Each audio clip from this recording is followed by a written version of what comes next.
Hi everyone, it's Roshini and I am jumping on this live, totally impromptu, totally off the top, because I have something on the inside and I gotta get it out. I entitled this live video, Trust God and Chill.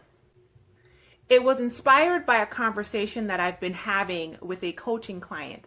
This morning, my mom was talking to me. A Category 5+ hurricane hit and demolished the islands where I'm from, and then 2 weeks later, another Category 5+ came and finished up. And my parents both live in the Virgin Islands. I was talking to my mom, which is a rare occurrence now because I really can't just call her. She has to go to a spot where she kind of sort of has Wi-Fi and call me on WhatsApp. And she was talking about how at this point in her life where she's having major milestone birthdays, she and my dad never really thought about the fact that they were going to have to start over. Everything was in line. All of their apartments were rented. All the houses were rented. The business was doing well. Everything was just in a perfect rhythm. They had the perfect tenants. They had the perfect everything. They had government tenants. Money was coming in. And then bam, Irma came, the hurricane came, wiped it all out. Had everything structured. They had everything the way that they thought in their human mind it was going to work out for their good in the latter days of their life, because my parents are getting up there in age, but trust and believe they still cute. And then this hurricane came in the midst of their plans and wiped them out. And yet and still, they have to trust God. She also was pointing out to me that she went to a funeral this morning, 2 or 3 on the island that she's on this weekend, and that people are just dropping dead like flies. Not necessarily from airborne illnesses or from accidents, but people are dropping dead from stress. People can't handle the fact that everything that they own, all of their belongings are gone. Everything they put their life's work into is gone. She told me a story about a lady cooked for them after Irma on September 6th, and by the time Maria, the second hurricane, came around 2 weeks later, that lady was dead. She just went into her room. She wouldn't eat. She wouldn't anything. She wouldn't anything. She just gave up because she could not handle what had been taken from her in the storm. And I just had to say this to you guys. Struggles in your life are tests to see if you trust God. If you really trust Him. If you really trust Him. When everything is taken from you. When things don't go the way that you expected them to go. When you didn't sign up for this. When you thought you were going left and life took you right. When you had envisioned a certain amount of children in your life and you can't get pregnant. Or you have a child in a wheelchair and then you have no other children. Okay?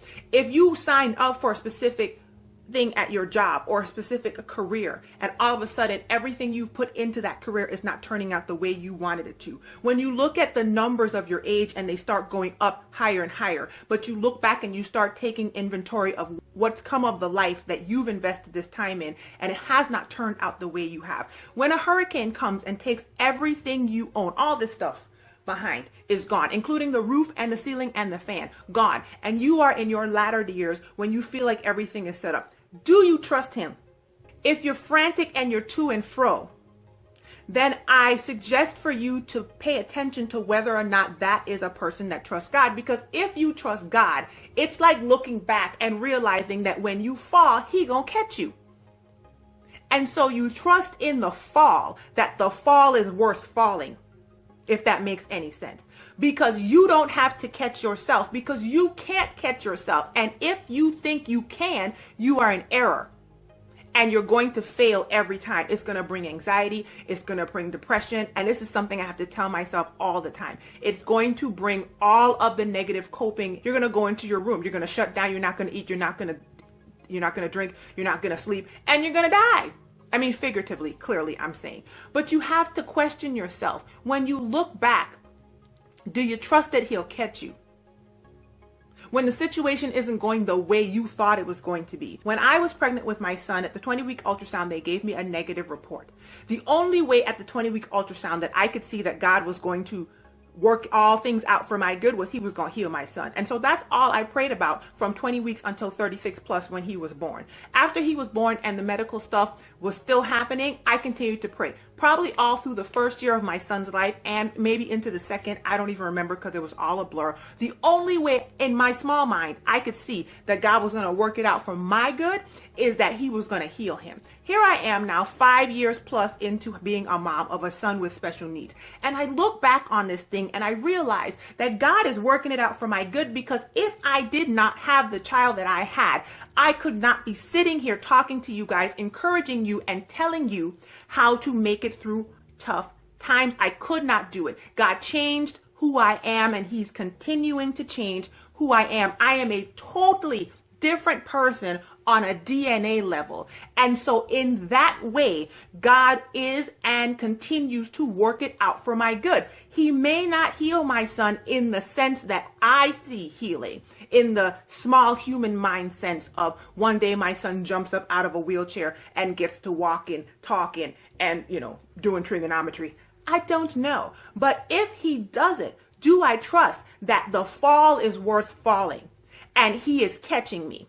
Do I see the perspective change that he has done inside of me to realize that this fall that he has assigned me to fall is working things out for my good, and that this is him catching me? This change in me is him catching me. Do I trust him enough to give him my son and watch him work it out?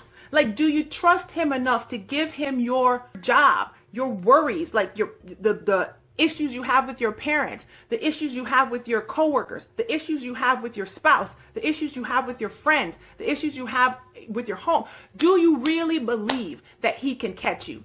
Or are you too busy trying to catch yourself and causing yourself anxiety and stress, not having the coping mechanisms to deal with the real trials of life, and watching things die in front of your eyes? Trust him and chill.